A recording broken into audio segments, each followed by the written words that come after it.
नमस्कार दोस्तों, skill online tutorial में आपका स्वागत है। आज मैं आपको वन वर्ड सब्स्टिट्यूशन पढ़ाने जा रहा हूं।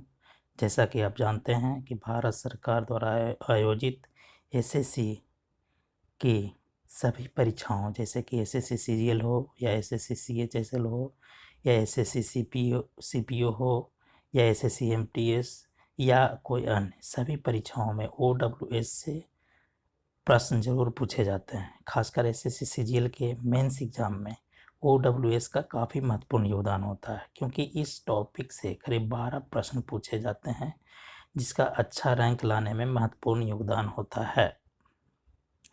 तो चलिए शुरू करते हैं।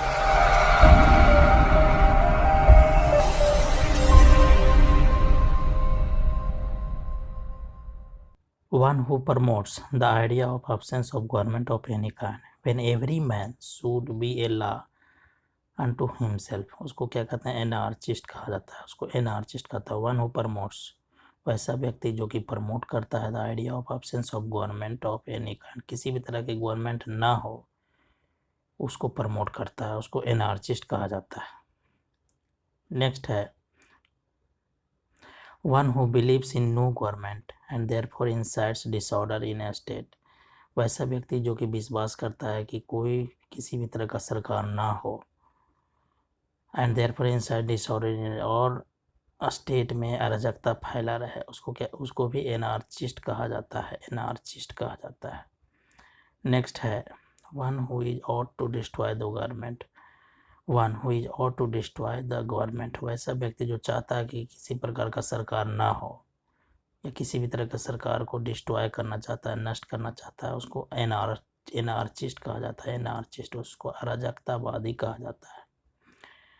नेक्स्ट है a person who believes in the total evolution of power, वैसा व्यक्ति जो कि विश्वास करता है in the total evolution of power, युद्ध का पूरी तरह समाप्ति, किसी भी तरह का युद्ध ना हो, उसमें विश्वास करता है, उसको पैसिफिस्ट कहा जाता है, उसको शांतिवादी कहा जाता है। नेक्स्ट है ए पर्सन हु अपोजेज वार और यूज ऑफ मिलिट्री फोर्स, वैसा व्यक्ति जो कि युद्ध का विरोधी है, वैसा व्यक्ति जो युद्ध का विरोधी है या मिलिट्री फोर्स यूज करने का विरोधी है, उसको भी पैसिफिस्ट कहा जाता है, शांतिवादी उसको कहा जाता है। नेक्स्ट है a person of obscure position who has gained wealth, वैसा व्यक्ति जो अचानक धन प्राप्त कर लेता है, उसको क्या कहा जाता है? पारवेनु, धनाढ़ व्यक्ति, नव धनाढ़ व्यक्ति उसको कहा जाता है, उसको पारवेनु कहा जाता है। नेक्स्ट है one who has suddenly gained new wealth power और प्रेस्टीज, वैसा व्यक्ति जो अचानक जो है धन प्राप्त कर लेता है, नया धन प्राप्त कर लेता है, शक्ति प्राप्त कर लेती है, प्रतिष्ठा प्राप्त कर लेती है, उसे भी क्या कहा जाता है? पारवेनु कहा जाता है। पारवेनु कहा जाता है। दोस्तों, मैं आपको बता दूं कि एक क्वेश्चन को कई तरह से पूछा जाता है, इसीलिए एक ही क्वेश्चन को, किसी भी क्वेश्चन को रटने का ज़रूरत नहीं है, उसको ध्यान से पढ़ने का ज़रूरत है। उसे ध्यान से पढ़ने का ज़रूरत है ताकि बिना रटे हुए उसको समझ बूझ कर ही क्वेश्चन बनाए, ताकि किसी भी तरह का नेगेटिव मार्किंग ना हो। तो चलिए आगे चलते हैं। A place where animals are slaughter, वैसा जगह, ए प्लेस वैसा जगह वेयर एनिमल्स आर स्लॉटर, जहाँ जानवरों का वध किया जाता है, जानवरों का कत्ल किया जाता है, एबटबार उसको कहा जाता है, उसको बूचड़ खाना कहा जाता है। A person where animals are slaughter, उसको एबटबार कहा जाता है, एबटबार उसको बूचड़ खाना कहा जाता है। नेक्स्ट है ए शॉर्टेन फॉर्म ऑफ वर्ड और फ्रेज, किसी भी वर्ड और फ्रेज का जो संक्षिप्त रूप होता है उसको एब्रेविएशन कहा जाता है। एब्रेविएशन कहा जाता है, संक्षिप्त रूप, उसको एब्रेविएशन कहा जाता है।